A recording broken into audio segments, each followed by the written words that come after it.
You ask Tiger to solve.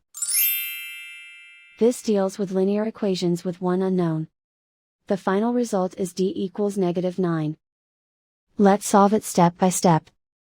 Simplify the expression. Group like terms. Simplify the arithmetic. Group all d terms on the left side of the equation. Subtract 10d from both sides.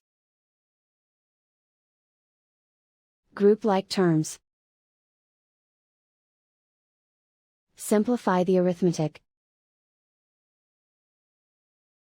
Group like terms. Simplify the arithmetic. Group all constants on the right side of the equation. Add 3 to both sides. Simplify the arithmetic.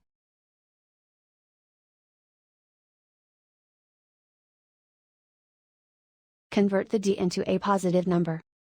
Multiply both sides by -1. Remove the ones. Simplify the arithmetic. And so the final result is d equals -9.